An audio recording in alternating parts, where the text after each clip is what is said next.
Hello, everyone, and welcome back to Bumbershoot, where we're covering life's chaos with humor and heart. Well, it was weird on Monday, but I forgot to test. So obviously, if you haven't noticed, we as in me, I am not a podcast professional, nor am I a tech professional. So we've had some mishaps or epic fails, I guess I'll say, in over the last year and a half of recording. Actually, not as many as there could have been, but Monday was one of those. So it was probably the first, if not maybe the second time that we forgot to do testing, 1, 2, 3, and testing and check it and make sure we're recording and everything. We got into the podcast studio and we were all talking about a million things, the three of us. And I think it was almost an hour by the time we started actually recording, or so I thought we were recording. And so anyway, and then after late that night, I can't remember why I didn't post that night. I think I just forgot and fell asleep. I know, because it was a Thursday and we don't normally record on Thursday. Actually, it wasn't. It was just 2 days ago that we recorded it. We usually record on Mondays or Tuesdays, but this week it's summer, so everybody's on vacation. That's why we took 2 weeks off, which is it's like a cardinal sin in the podcast world because you lose listeners and it's inconsistent and all the things. Fortunately, we're not doing this for a paycheck, for our $2 paychecks. It's really just more for fun and documentation of life and everything. But we are so grateful to have listeners, and I don't want to lose anyone. So hopefully you guys just hang on and enjoy the ride. Instead of it being like a roller coaster, it's more like a bull ride. But anyway, Friday morning, I think I woke up and posted it, and then I promoted it out there, and I even gave a little teaser because it was good stuff on Thursday. And I revealed a little secret. And so that being said, instead of taking it all down and, and starting all over or postponing a whole nother week, I figured I would just jump on by myself and catch you up on the little secret, since it was really my little secret anyway. But I always love having the girls feedback and playing off me and stuff. It always makes it a lot more, I think, entertaining and interesting to listen to. But for today, because it's a cool little secret that I'm revealing to our podcast listeners, basically, it's like this, you guys are the second round of telling that I'm doing about this. I figured I would jump on here and put it back on here. So anyway, that being said, here we go. I feel like Ryan Seacrest on American Auto. Here we go. Okay, so this little secret, I actually kept this secret personally to myself without telling another soul-ish, but yeah, and I'll explain what that means, for almost a year. So I'm going to take you back. Years ago, I used to watch Extreme Home Makeover. Loved it. I just loved the feel-good, end results of taking a family that had a need or a life-altering situation and making it a home for them that they could just enjoy for the rest of their lives and stuff. And yeah, I remember all the little stupid things about, they have to pay tax on it and blah, blah, blah. But anyway, when you watch the show, all in all, it's just heartfelt and made you feel so good and so happy for people. And I love that feeling. And then I also watched The Apprentice back long ago when Trump was Trump, and not necessarily hated, but I guess all the feely people didn't totally love his approach to firing people on the show. But that wasn't my favorite part of the show, but I loved the show in general, and I kind of compared it to when Simon Cowell was on American Idol, and I know people that have, let's just say, like, we're all created differently. We're all created equal, but we're all created differently in what our triggers are, maybe, or our whatever strengths and weaknesses. Everybody's on different scales. So super empathetic people I know did not jive with Simon Cowell's style or Donald Trump's style on The Apprentice. I always looked at it as fortunate or unfortunate. The fact of the matter was that was real life in jobs and in the industry. It's grueling and cutthroat, and I don't know why, but that's how I always looked at it. So it didn't really bother me per se. I mean, it wasn't my favorite thing, but it didn't totally make me upset. And that being said, I say all that to say that I loved The Apprentice to a point that I thought the process and the end game, especially when it was Celebrity Apprentice, it was so rad, because Celebrity Apprentice was always doing an events for corporations. So it was the whole planning and then the execution and then the results, right? So I loved that because I'm a party planner by nature and I love doing events, and that's really a big part of my world. So I used to think I could totally win this. But the part I didn't like about The Apprentice was that you had to kind of step on others to get, that's what in the boardroom they would say, okay, well, who didn't do a good job? Or okay, it's between you and this person. Why would I pick you over that person? And as nice as you can try to be about and just directing it at yourself, they always wanted you to be able to say something about the other person that would put them down and make you better. So that's not my jam if you know me, and if you don't, it's not my jam.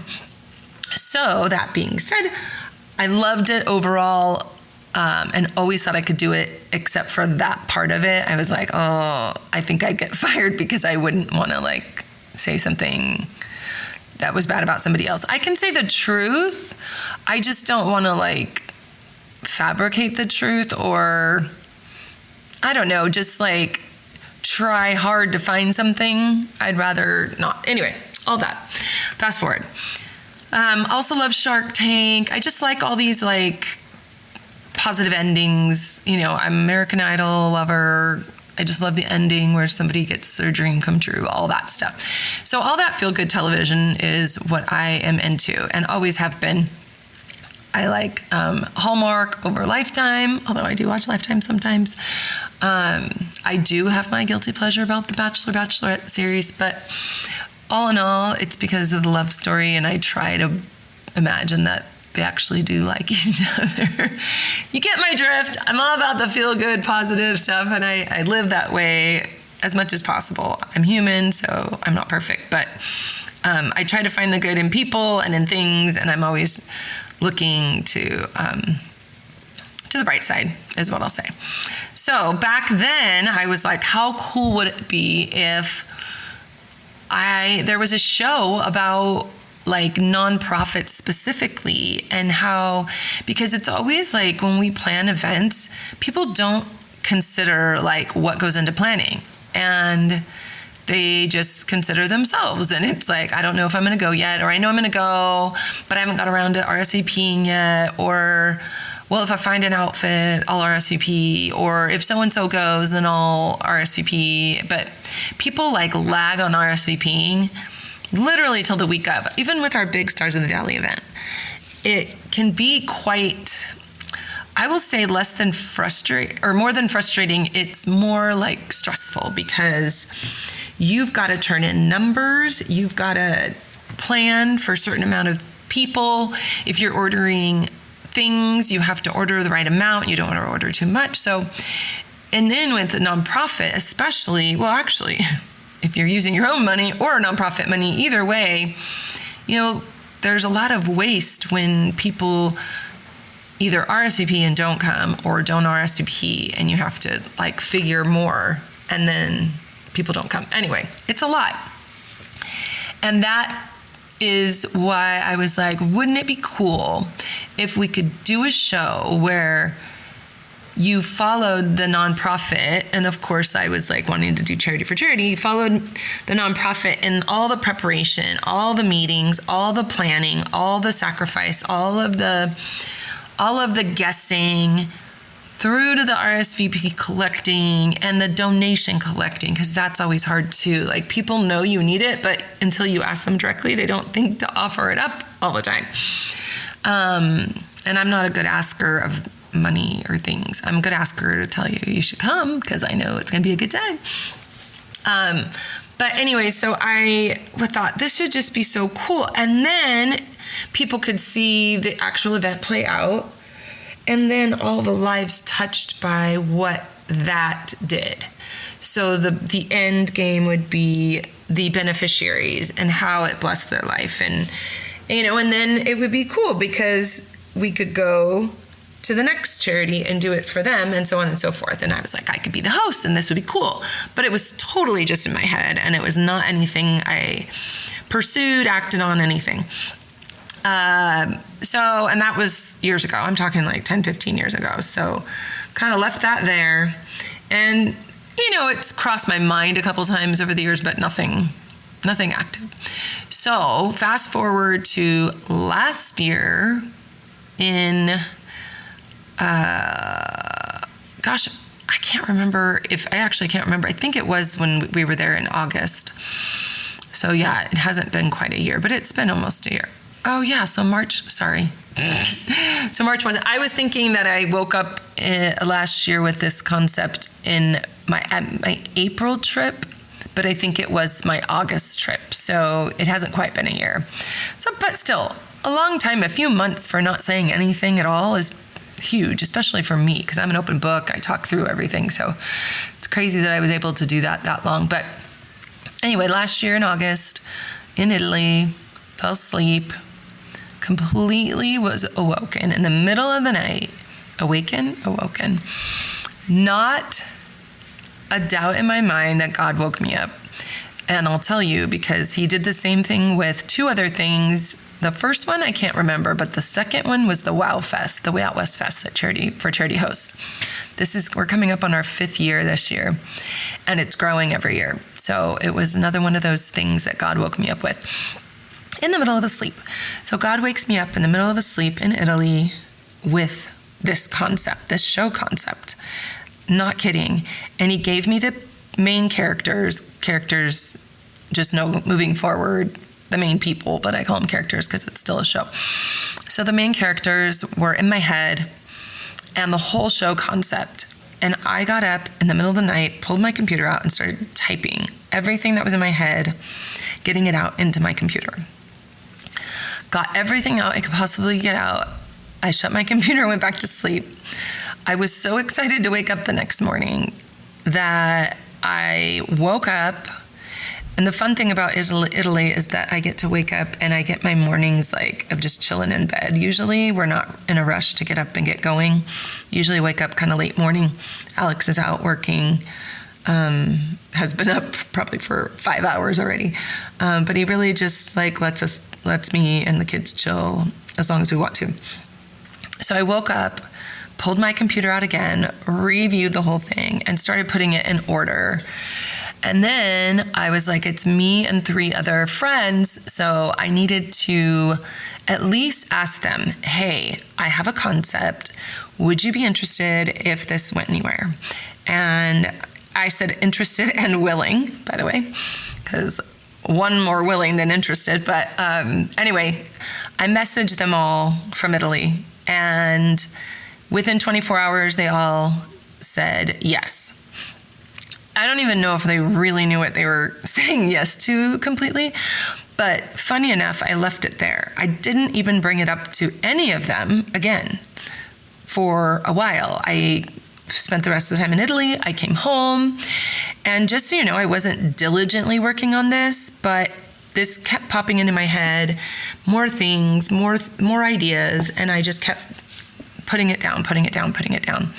So I was kind of cultivating it I would say gradually over the next few months until after the first of the year. And rightfully so. I had so much going on. I came home to the Wow Fest, and then it was the holidays, and then Mimi and the kids came and, got through the new year, and then it was Stars of the Valley. So I was like, I was too, sorry, could you tell I got distracted? Because this thing says you're continue recording or stop and save. And probably should stop and save, but I'm gonna continue recording. Anyway, I got through Stars of the Valley, and then I was like, okay, I'm gonna sit down and really see what this is all about and see if I can refine this concept. So I did. The month of March, well, I should say it only took me less than a week to really hone in on creating the show concept and a pitch deck. And if you can imagine, and if you know me and if you don't, I already have 100 episodes, not written, but just the concepts done. So I was like, I've got a pitch deck refined. Now it's time to reach out to people. I started reaching out to a couple people in the industry before I even met with the girls all together in person. And all of the girls either know of each other or have met each other, but we had not all hung out together. I was the connection, actually, myself and Charity for Charity. And so here it is. So this show concept is not to be mistaken by any means like a Real Housewives, although it does have a cast of 4 women. This is a reality show that takes 4 business women in the community. We all have our own businesses. We juggle our businesses with our family life and our social life while making time to give back through Charity for Charity. We are all connected through Charity for Charity, and the messaging behind the show is several layers. One, it's that you can be an entrepreneur or businesswoman. You don't have to be, but you can be, and still make time for other things in life that can be important to you. Number 2, we all run our businesses with passion and love, and we all have fun doing it. We're all happy in what we're doing. Everybody's got great attitudes. And then we all make time for our families. We're all very, very hands-on and involved in our family. We are the orchestrators of our family. We are the glue of our family, each one of us. And then we all have roles in Charity for Charity. And then we all make time for fun and girlfriends and adventure and exploration. And we're all game for anything. So it's to encourage, especially women, that you can do it all, and that every element in your life matters and makes basically your life worth living. We have myself, who I share businesses with my husband. I run the nonprofit,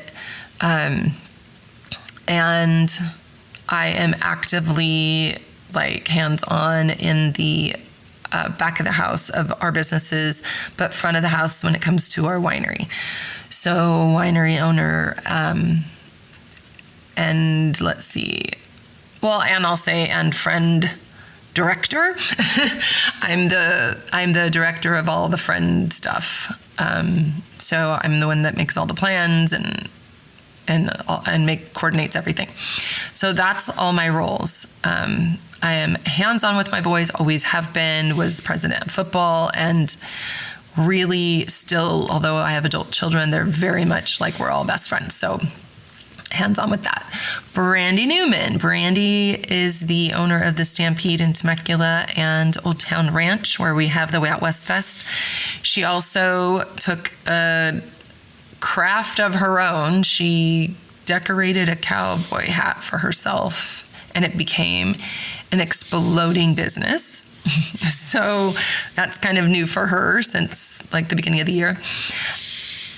I don't know what that sound is. I'm at my house and there's some annoying constant sound. Okay, stop. It was distracting. And then she's hands-on mom. She has 2 kids. Well, one just graduated college. The other one's still in college. And then she has their youngest daughter is going into middle school. And Brandy is hands-on with her, like picks her up, takes her to school. She does all the girlfriend things. Berlin does horse lessons and Brandy goes and watches. So she's very hands-on. And then she has a whole world of her own, network of her own friends, but then she's also hosting the Way Out West Fest for Charity, and has taken on the leadership role of festival director. So you can see that whole picture. And we have Michelle Marie. Michelle is one of my besties from 35, 40 years ago. I'll say 35 years ago. She is a real estate agent in town and a kick butt one. She's always winning awards through her Team Force agency.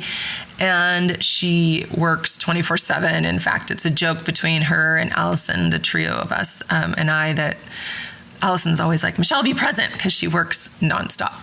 But that's how great she is for her clients, and she's that busy, and it's a blessing when you're a real estate agent. But she does encounter a lot of funny scenarios and different and sometimes challenging clients, but she so caters to everybody, and she handles it with such grace. So that's a whole thing in and of itself. But she also is very, very close to her family. They are together all the time. When her husband's off, he sells, he's a sales manager of a auto dealership. So he works like ons and offs. And so when he's off, she does make time for him and her daughter, Haley, and her son, Anthony. And so she's a huge, huge mama bear in that family. And then through the Charity for Charity, she's my right hand. We got Allison and Michelle right and left hand for me for Charity for Charity. Hands-on with all the events. And then she also makes time for fun and friends. She has, she has a group of friends that I'm mutual friends with, and then I have all the friends that she's very close to through me, like on our side where she's with us all the time. So she juggles friendship and fun times, and she's always game for things, even when she doesn't like it. So that's fun, and that's cool, and it makes for good friendship. And then Rosario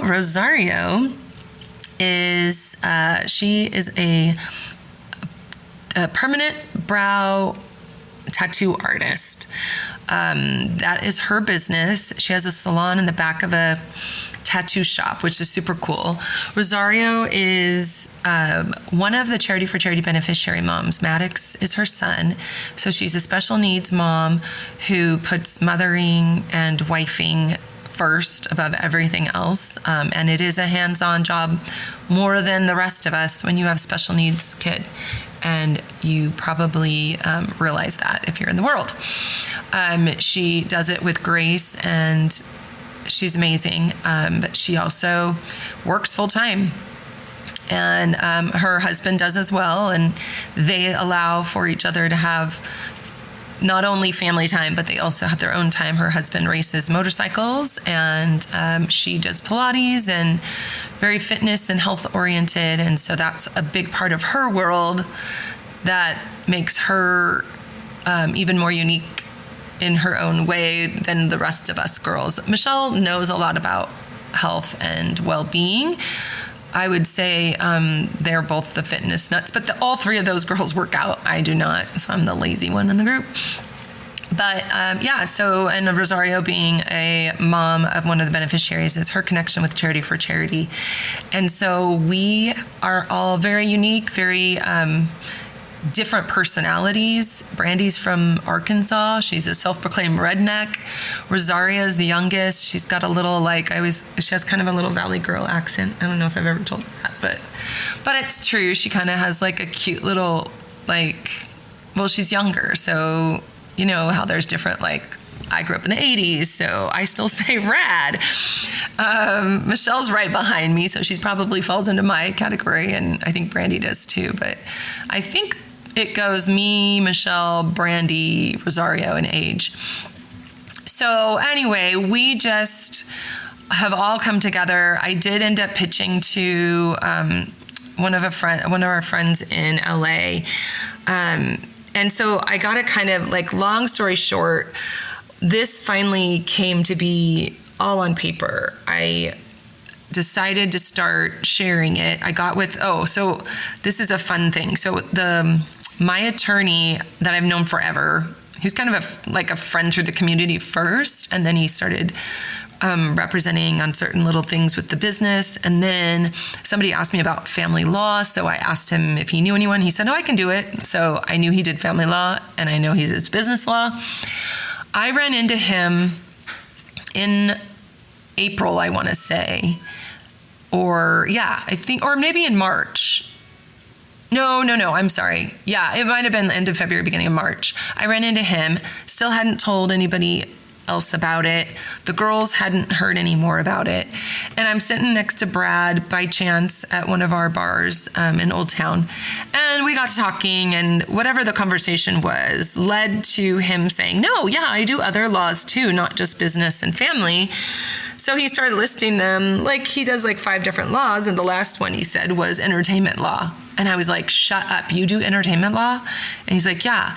And I knew I needed an entertainment lawyer, because if I'm going to do this, especially having all the businesses I have and all of us women having all of our businesses, we need to be protected. I need to protect my concept. I need to make sure that I'm doing everything right.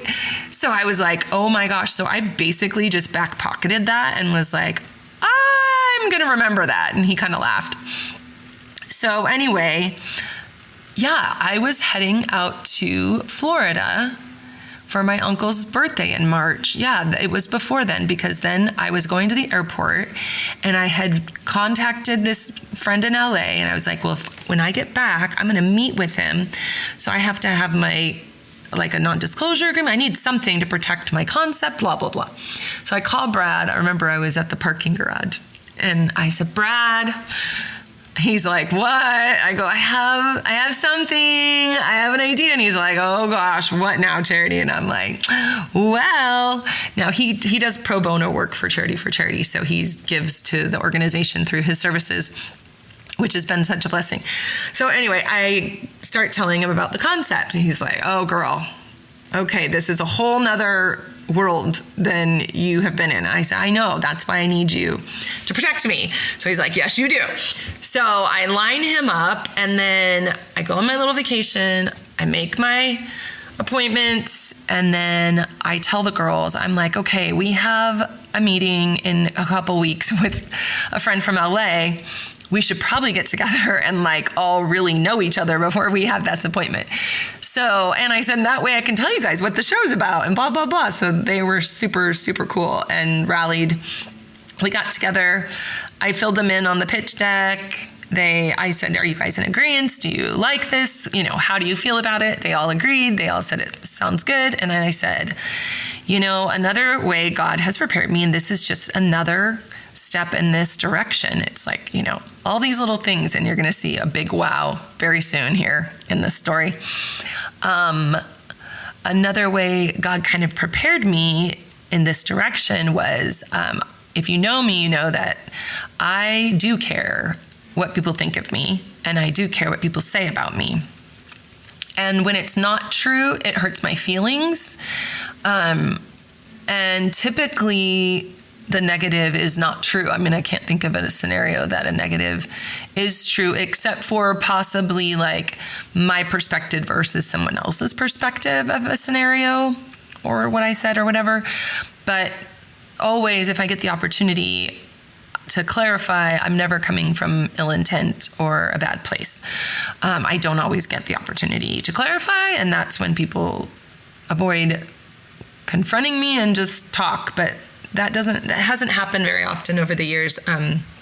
So most of the time, if it's bad, it's someone that doesn't know me and they're just assuming. And if you're a real friend, obviously you're not out there talking bad about your friends.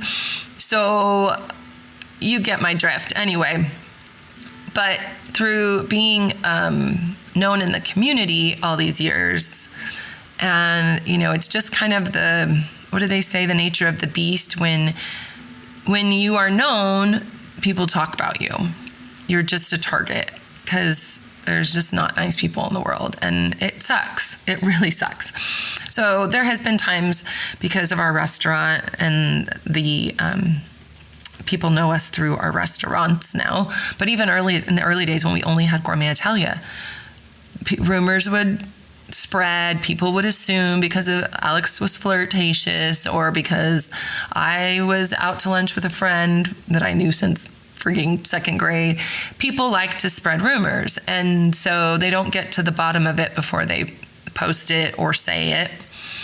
It's basically what the news is today is just rumor mill, not like facts. So no one's forced or encouraged to get the facts. That being said, there's been some hurtful stuff said about me, about my husband over the years. Not a lot, but one or two times is very hurtful for me. He has thicker skin and he doesn't care what people think the same as I do. But I work really hard on, I feel like I'm a representation of the Lord and that matters to me. So I feel like when someone says something bad, it's a reflection of me and a reflection of my Lord and my family, and it just really hurts. So anyway, I have gotten to be a little more, I don't know if you say tolerant of it or just more releasing of it as time has gone on, because you just have to. You can't curl up in a ball every time someone says something bad about you, and especially when you know it's not true. So I have gotten a little thicker skin over the years. And one would say, well, how are you going to enter into a world of reality television if you don't have thick skin? And I look at that and I say, well, I think God's been preparing me. So he prepared me to the point where he revealed my preparation. And this is on a very, small, minor platform, but on Temecula Talk, which is like, I don't know what, I think it started as a good intention group on Facebook, but there's a lot of trollers, there's a lot of haters on there. They take it as an opportunity to just diss people and businesses versus lift up. I mean, it's like, I always feel like if you don't like something, like, just move on. No one's making you go there. No one's making you like somebody. Just move on. But not everyone has that philosophy. So anyway, on Temecula Talk a couple months ago, somebody out of nowhere, because back in the day when Alex was really hands-on with the business and he was very charismatic and very passionate, people like read into his flirtatiousness, and they also were offended by his blatantness or maybe directiveness. So people would make comments on social media or in person about him a lot more. He's not been hands-on the front of the house of our businesses as much over the past few years. And so I haven't heard much said about him at all. So it was very out of left field, and no messaging showed me that there was any reason for this person to call my husband out on Temecula Talk. But he did. He called him out and said something very, very harsh and horrible about him. Basically, I don't want to say it, but it was comparing him to a couple of very bad men in our world. And I'm not talking opinionated bad people. I'm talking about like real bad people that have been accused of bad things. That being said, it was very like that. It was not called for, and I don't know what this person's motive was, but they hide behind a name on Temecula Talk, and it's an off Temecula Talk. It's not like the main one. So I don't know. I've heard that this is just like a spin-off and that it's always negative things. I don't know. I don't follow any Temecula Talks because it can be very hurtful. And so I just free myself of it by not following it. And there's been things said on them about our restaurants and things other people tell me, whatever. But this particular post got all these anonymous comments in the commenting section. And anonymous meaning they're literally anonymous. Like it didn't say who they were. They didn't have a name. It was just anonymous. So there was a lot of posts agreeing with this person, or not necessarily agreeing, but kind of taking digs. Oh, this person's going to dig, so I'm going to dig. And then for the first time, somebody brought in my son. They said, oh yeah, his son Logan is just like him, is what was specifically said.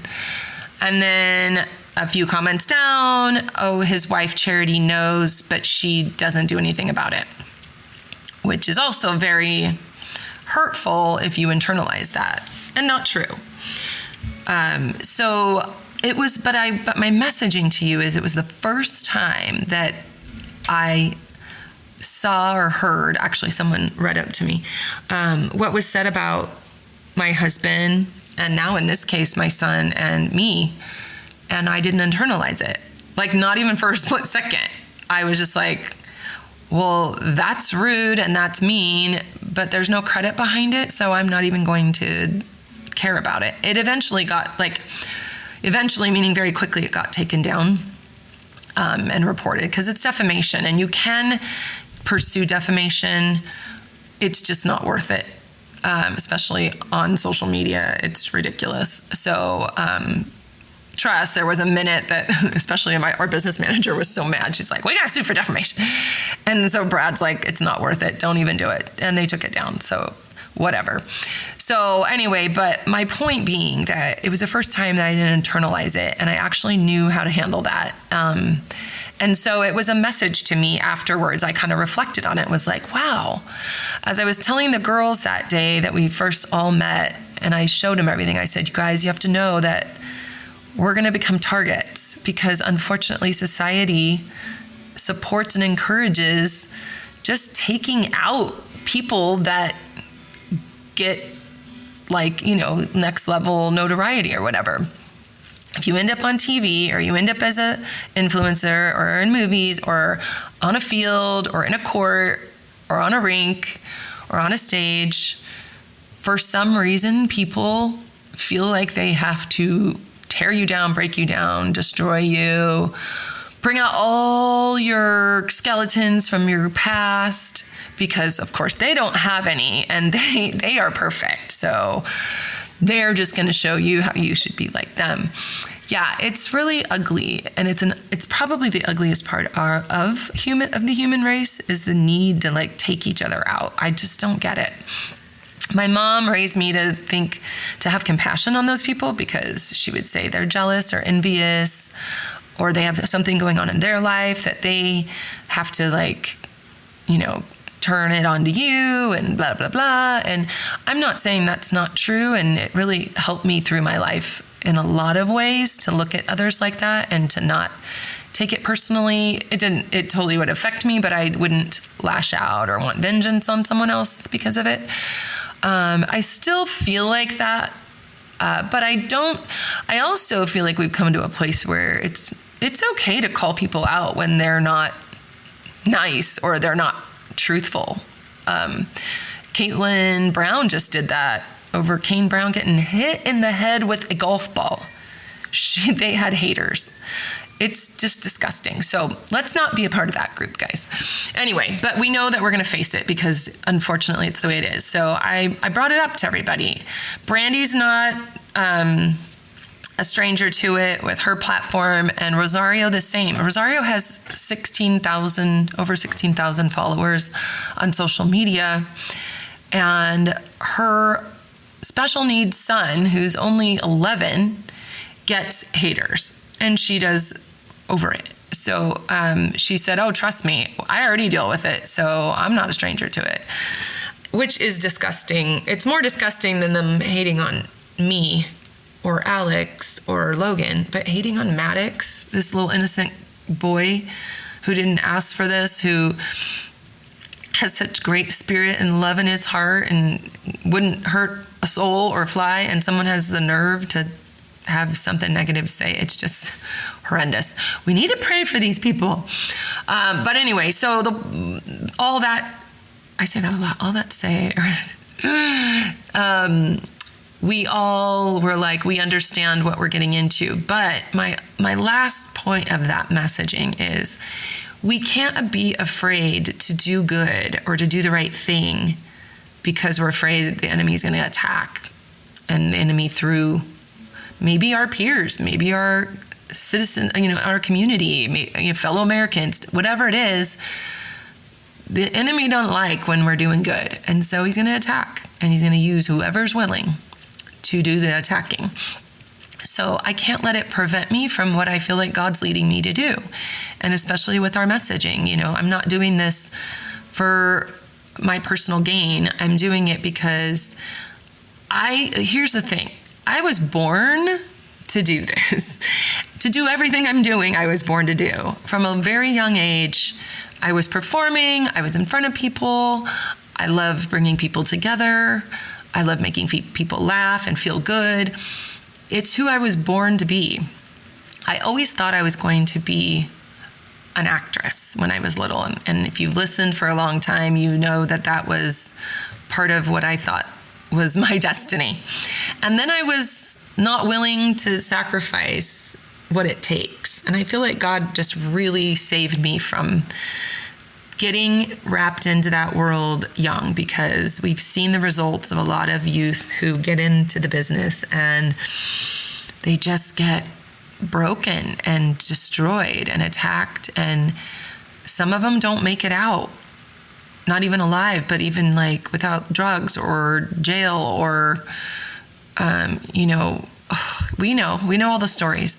Some do make it out and some have done really well, but it's few and far between. And it's just a sad and scary and I think lonely world too. I always think about like, if you're an A-lister, whatever, whether you're an artist or an athlete or an actress, A-listers are almost like in their own little prison, because you literally just can't live life like a normal human being because of all the fans.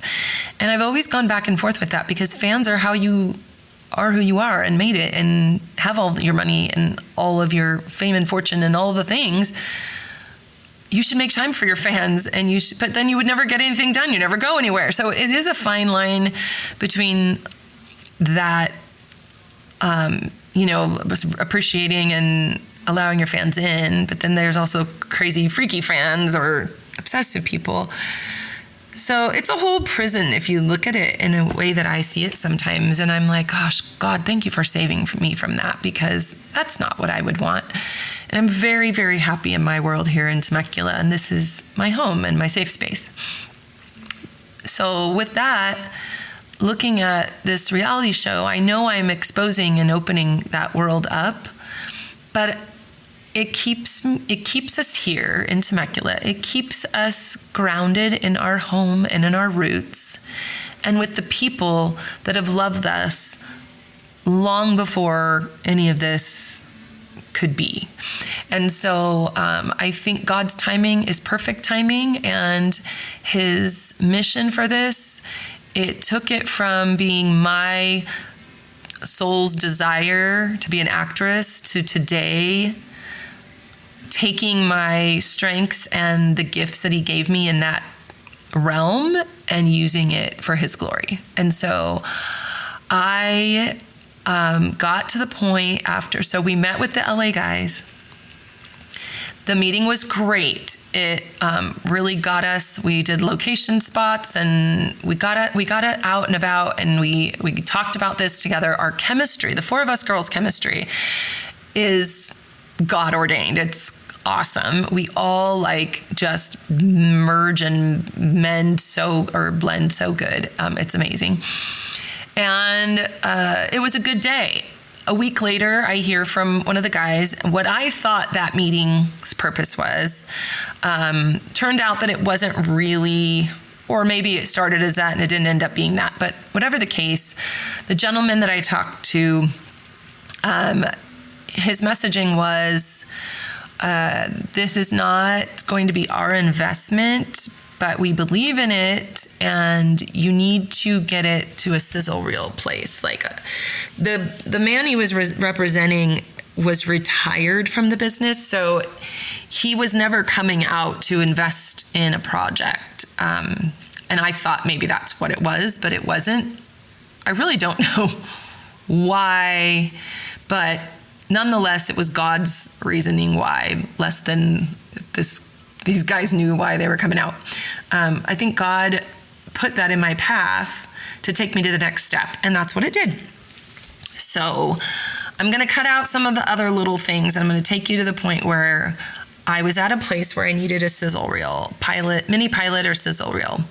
So if you do a sizzle reel, it can cost like $10,000 to $15,000 on the low end. If you do a mini pilot or a full high-end sizzle reel, mini pilot can take you up to like $50,000, even $100,000 if you really go all out. And you'd use a lot of locations and you lose a lot of crew members and you do it at that scale. So I'm on the very, very low scale, if you can imagine. My husband, we almost got into, I had a producer approach me 18 years ago.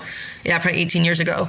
And he wanted to do a show with us. And so I was like so excited because I was like, this is my husband. He should have been, outside of the fact that you can't really edit him in today's world, he is non-filtered. So I don't know how it would go, but he's such good television and he's hilarious and passionate. And even when he's like gnarly, it's something else. So I used to think all the time, how cool would it be in Alex's cooking show? He could do a cooking show, this or that. So I was on like a little like mission a long time ago to get him a show. And when this guy approached, I was all in and I convinced him. And I told him that we would have to invest half, which would be $50,000. I don't know if he heard 15, but we get into contract, he signs the contract, and then he realizes it's $50,000 and he lost his ever-loving mind on me. And he said, I'm not doing it. And I freaked out, and that was the first time Brad really had to step in for us. And I was like, Brad, get me out of this contract. And so he did, and my husband's traumatized from that. And so fast forward, I didn't even think for one split second to ask him for a penny towards this. And not just that. I know Alex he has his own, he is the controller of our money. That's how our family works. I spend every day, like he doesn't monitor that at all. But for big purchases and investments, that's something we have to agree on, talk about. Sometimes he's went ahead without my support or approval, and I would say those are the ones that have backfired. And then we had one big investment that we both agreed to and didn't work out. But otherwise, everything's gone pretty well for us. But he likes to be in control of the money that is spent in our lives on the big scales. And this is my baby and my project. So I would rather not have it over my head with him. And it keeps the happy marriage happy. So I never once considered to ask him to invest in it. I was hoping that this guy from LA was maybe an investor. But outside of that, I had met with a group. They work with us with Charity for Charity, the marketing team. And one of the guys works and has worked many, many years on reality television. So I went to them and talked to them about this project. And so the dollar amount the low end dollar amount was like, they had said that would be the least amount. And they're not even sure that they could do it for that amount. But I got to a point where I was going to use that amount as kind of my gauge. And then we had talked about it, and I had said, I think I'd have to ask investors, but I think what I could do is, instead of looking for one fat investor, chunky, big money, that's what I meant, I would maybe ask like 10 to 15 people that I think would support and believe in it to do $1,000 a piece. And they would have credits as like our first investors, with no return, but name and lights kind of thing. And then if we got, at the time I was saying if we got picked up. Today you'll see I say when we get picked up. And if we got picked up, I thought then I could give them first right to have a part in it. But I would worry about that later. So after I found out that this LA guy wasn't going to invest, I started kind of putting together an investment plan. and event. And so I knew I had to do a sizzle reel to put this in front of networks. I'd also talked to a few people that said, do you have a sizzle reel? Do you have a sizzle reel? So at the end of the day, I needed a sizzle reel. So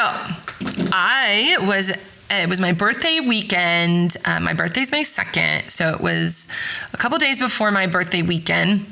I was in the office with Tracy that does this podcast with us.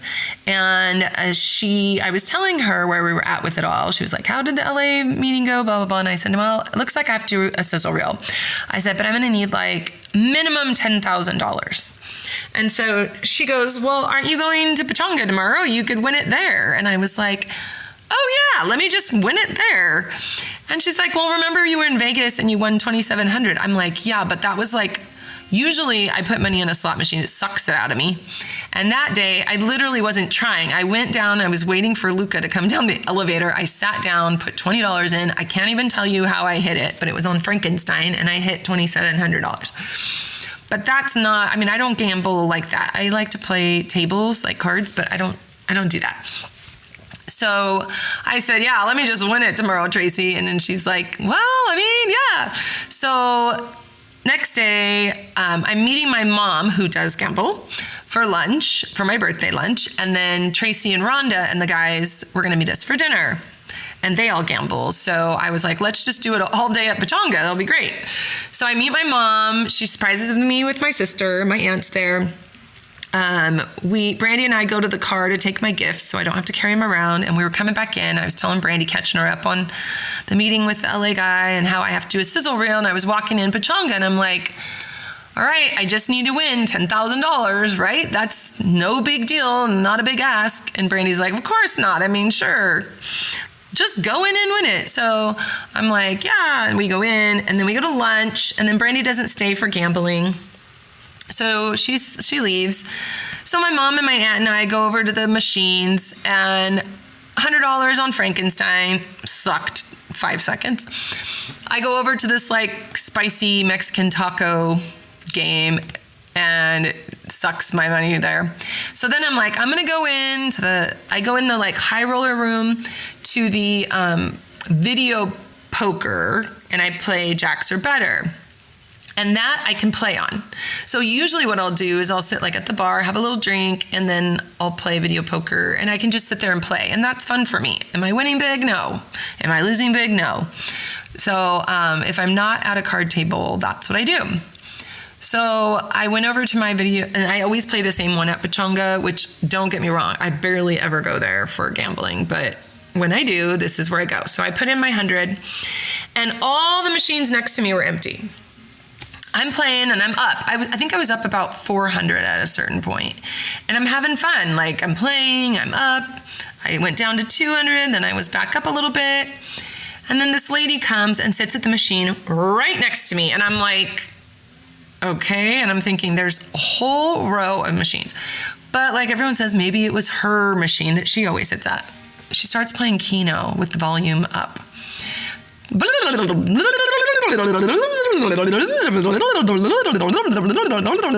Okay. Really? I start getting annoyed, so I'm just hitting my button and I'm not changing my cards, I'm just hitting my button and I'm losing all my money. And I get to $25 and I'm like, what am I doing? That's stupid. I'm wasting all my money. So I cash out at 25 and I go find my mom. I'm like, oh my gosh, I couldn't stand this lady was playing Keno next to me. And my mom goes, let's go to the other side of the casino. There's some new games over there. So we go over and there's this row of some chicken game. And I should know, but I don't. And my aunt sits, my mom in the middle, and I'm on the end. And so I'm playing on my $25 and I'm not losing right away. And they're playing and I'm like, oh, okay, well, this is okay. We're all here together. And it didn't suck my $25 in 5 seconds. I was going up and down. I don't understand how the slots work, just know that. So I don't know what's happening. I don't know how I'm going up and down. I don't know the objective. I don't even know what I'm betting. And I eventually go through my $25. So then I'm like, well, I'm having fun. They're still gambling. I'll put another 100 in. So I put another 100 in, and it wasn't even 5 minutes later. And I'm like, oh, what's happening? And all these eggs are falling. And so my mom's like, oh, you won the major. And I'm like, what is that? And she's like, you won $500. And I was like, oh my gosh. I said, great. Now I just won back all the money I've lost today. Well, and a little more. So my plan was I'll play until I get down to 400 because that's I had bet 400. Yeah. So I'll bet like down to 400 on this last 100, and then I'll take it out and I'll be done. So I didn't even finish. The eggs were still dropping. And I stand up and I say to my mom, and I like just swipe my hand in front of the mega or the jackpot, and I say, wouldn't it be cool if I won this? And it was $10,000. Yes, you're saying no. Yes. I sat down, and right after I was able to like push the button again, I pushed the button again, and I won the $10,000. I lost my mind. I would have lost my mind anyway because that's a lot of money to win. But I lost my ever-loving mind because I needed it for my sizzle reel. Tracy said, why don't you just win it at Pechanga tomorrow? I walked into Pechanga after being in the garage with my sister and saying, all I need to do is win $10,000. I rubbed my hand, I didn't touch it, but I just circled my hand in front of the 10,000 and said, wouldn't it be cool if I won this? And I freaking won it. So if that wasn't the loudest I'm supposed to be doing this, I don't know what is. So I get on the phone, I call my family group chat and freak out, and they're dying, and I'm like, you can't believe it, I have to tell you the story, blah, blah, blah. And so anyway, hang up with them, call Rhonda and Tracy in our little group. They did not answer. Well, no, Tracy didn't answer, Rhonda did. I was able to tell Rhonda, she was getting ready to come over, and Tracy didn't answer. So Tracy and Jeremy, and my dad all arrived for dinner because we were doing dinner together without knowing. So Rhonda and Joe were still gambling a little bit. I rushed over to where we were having dinner, so nobody was waiting on me, and they were all there. So I tell them what happened, and Tracy's like, oh my gosh, I told you yesterday. I'm like, I know, I can't believe this is crazy. I said, and I did, sorry, take a step back. I told my mom, now I can do my show after I won it, and they were going to get my money. And this lady walks up to me and she's like, congratulations. I said, thank you. And she goes, I heard you say now you can do your show. What does that mean? And I said, I created a reality show and I needed the money to make my sizzle reel. And she goes, oh, my son's an editor. And I'm like, he is? And she goes, yeah, he lives in Glendale and he's an editor. He's done reality shows and movies. And I'm like, are you kidding me? And she's like, no. I go, oh my gosh, like seriously, Lord, it's unreal. So she gets on the phone with him right away and says, hey, Brian, can I give this lady your phone number? She's going to do a reality show. And he's like, sure, Mom. So anyway, hold that there. So I just can't believe this. I'm like, I win the money. I find an editor. Like, what is going on? Like, God is screaming at me what to do. So we sit down. Joe and Rhonda come over, and Alex was still on his way. He had just parked, so he was coming in. And so the guys, Tracy and Rhonda's husbands, were like, so Chair, tell us about this. What is this show idea that the girls barely mentioned? And I said, hang on, let me wait till Alex gets here. Then I can tell you guys and tell you how it came to be and what and why. Now, mind you, I hadn't told Alex. I had thrown it out to him maybe 2 or 3 weeks before that and just said, I'm working on a show concept. But he didn't really pay attention to it. And that was fine with me because I didn't want him to discourage me. I didn't want any like rolling of the eyes, all that stuff. So anyway, I tell them, and he did that. He rolled his eyes. He was like, Amika, and he's like, oh my gosh, you've been trying to do something like this forever. Rhonda's like, isn't that amazing? Like, she has an idea, and then she sees it through, and he's like, yeah. And so anyway, it was a good opportunity for me to say, hey, this was meant to be, and we can't argue with God, right? And I don't need anything from you. So that was beautiful. And mind you, I had the $10,990 total that I had won in my purse, cash, because Pechanga pays you cash right on the floor. It's kind of crazy. So I show everybody. I mean, it was just hilarious. So I got to really share the whole thing with them. since that point, I was able to start telling people so Brad, in the meantime, he submitted a copyright for the show concept and name and everything. And then I started telling the girls that would be in it, outside of the main characters, like all the people in my life, I started sharing it with them and telling them what happened. And so everybody was, first of all, blown away, and second of all, cool about being a part of it. And that was really special to me, and I was so grateful for that. So fast forward to last week, and my husband's in Italy, which kind of works out good, because he was like not all about, he wouldn't have really wanted to like deal with the whole, the cameras and all the stuff. But fast forward, and we shot the sizzle reel last week. So it was very fun, very exciting, 3 12-hour days, and I think it's going to be like even better than I ever imagined, which not shocking because God's in control. But the crew that was assembled, all reality show crew members that work on reality shows like as we speak. Editor has done some phenomenal stuff. So the crew came together, the friends pulled together, everything happened amazing and seamlessly. And now the project, all the film footage is with the editor. And I've heard it's going to take about 6 to 8 weeks to release us the final sizzle reel. So once we have that, I will start pitching it to the networks. A lot of people in my world have said once I have that, I could give it to them to give to their people. So I'm just prayerful that, God continues to be in charge of this and takes it where he wants it to go. And I'm so grateful for all of the people that have supported me in this.